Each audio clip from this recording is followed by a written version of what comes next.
Good evening. I'm recording another one of these little sessions, and I had a bit of a request to maybe go over some of the feedback I've gotten on COVID and COVID strategies and concerns, etc. I think everyone's pretty well on the same page when it comes to what they want to do with regard to COVID vaccination, and that is get one as soon as possible. The overwhelming stat that seems to drive that is the fact that any kind of a vaccination tends to give you a great deal of protection against a really bad case of COVID.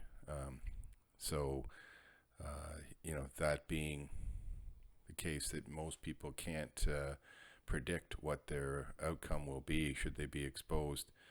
We don't really know what the vulnerabilities are, genetically and/or, we know that obviously there's some aspects of it like age, but that's pretty obvious stuff. Comorbidities of some kind where you've got or if your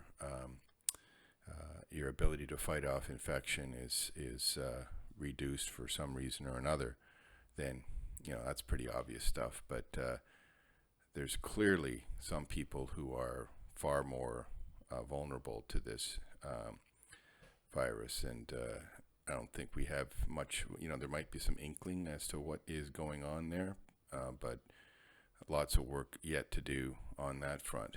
And so, that being the case, most people are, just stick it in me and let's get this needle over with here quickly.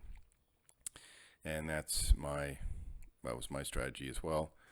And although certainly if you have strong allergies and allergic reactions to things and some immunodeficiency, there is a study that just started from the National Institutes of Health in the U.S.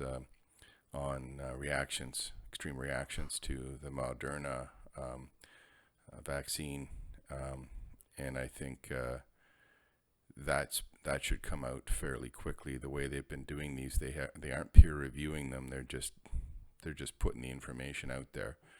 So it has to be obviously critiqued somewhat, but it'll be good to get some kind of a study done and quickly put out into the public sphere so that we can have a look at what the stats are and what seems to be happening, and hopefully make a good call on a personal decision there. But for the most part, the number of people who are having such reactions is very small, and the vast majority are seemingly getting good protection from it, so it seems. But it's obvious too that people are fed up with staying in their homes, and they're out there. The streets are full. The people are outside. I guess being outside in small groups isn't an issue, but certainly the rate of infection has gotten pretty high. I think I saw a stat that was 6.5% in Ontario right now, which is, I think, as high as it's ever been. And of course, these new variants are racing through the population faster, and with possibly worse effects than before. So anyway, very concerning, because it seems as though there's going to be a few people get very sick and few people die that maybe didn't need to. And but anyway, I really, there's a lot of criticism out there of the leadership, but people like Ford and people in various regions as well, they're just they're at the downstream from decisions that get made with regard to vaccine contracts, etc., that affect the supply and affect them. And they've also got a lot of pressure on them to try and and keep things as open as they can so that people don't go broke. So anyway, I certainly wouldn't want to have to make a lot of these decisions, and I don't know if there is.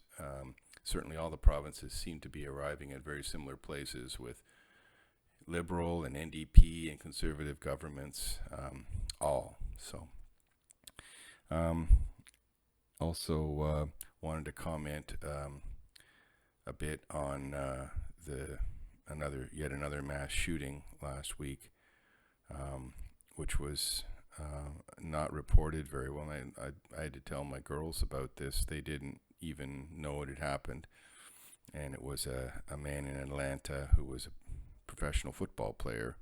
I think he was for 6 years, so he must have been in pretty good shape financially, I would expect. They all make millions, especially cornerbacks. They're considered one of the most critical positions in a defense right now, so they make a premium.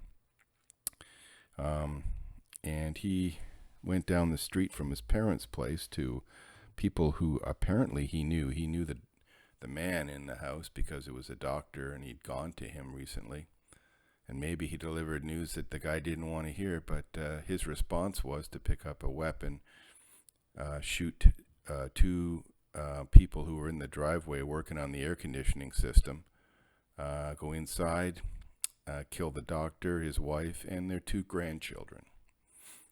And anyway, if it just, I don't know what to say about these things anymore. It's unbelievable that someone can get themselves into a state of mind where you think it's a good idea just to go and kill whoever happens to be in a house or around a house. Clearly, the guy was, completely psychotic at that point. But he was a functioning guy. He left and went back to his parents' place, I think, or so. Yeah, I believe it was just down the street when the cops finally tracked him down. And when they were surrounding him, he just killed himself. So, anyway, and I don't think it matters what color he was. He happens to be black. But it does seem to matter to the way the media covers things. It matters if they can spin it the right way, the way that their story is, apparently what they want to propagate. And frankly, I think all of these shootings should be dealt with the same way this one was, which is discussed briefly and then buried, because you're dealing with a place where you can get weapons easily, and it seems as though there's a run on, I guess you'd say, psychotic people who've landed on the idea that it's a good idea to go out killing as many as they can, it seems. And I don't think there's any more psychotic people in the United States than anywhere else in the world. I'm quite sure there isn't. But there's a lot more mass killings. And I think we all know the difference between the U.S. and the rest of the world when it comes to other things that contribute to mass killings, weapons.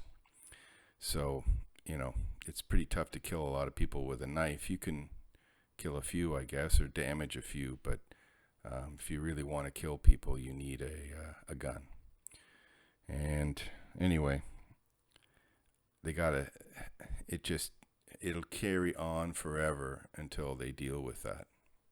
And I guess if it's not affecting you personally, then, but man, it's something. There are things that could be done with the laws that are in the books now, I think, but it seems as though the creativity of people has found ways around many of the laws and rules of the land as it is. And I don't know if the NRA is declaring bankruptcy and is seemingly in a mess. And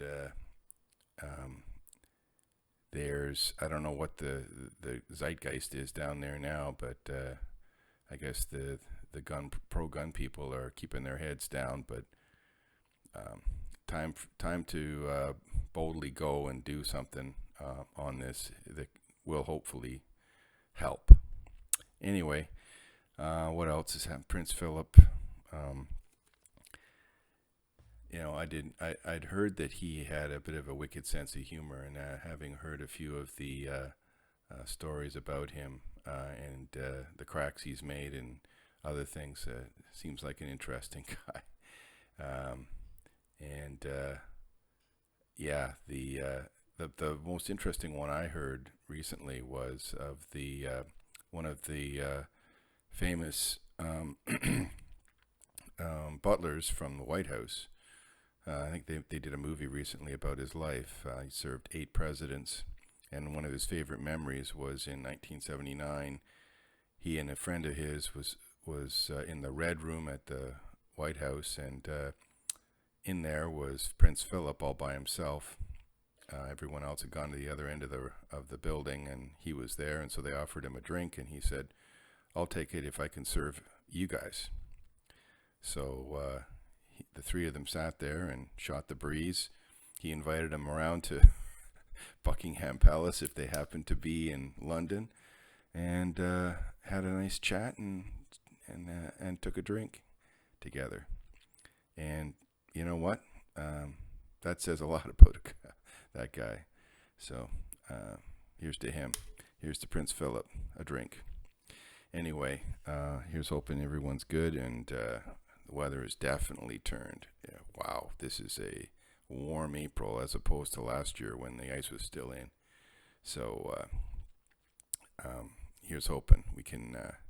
I personally have to get the power back to the place up north, but that should happen in the next couple of weeks at the very least. So that'll be good, and Catherine will be there for the remainder of the summer, probably after then. You guys have a good one. Talk to you later.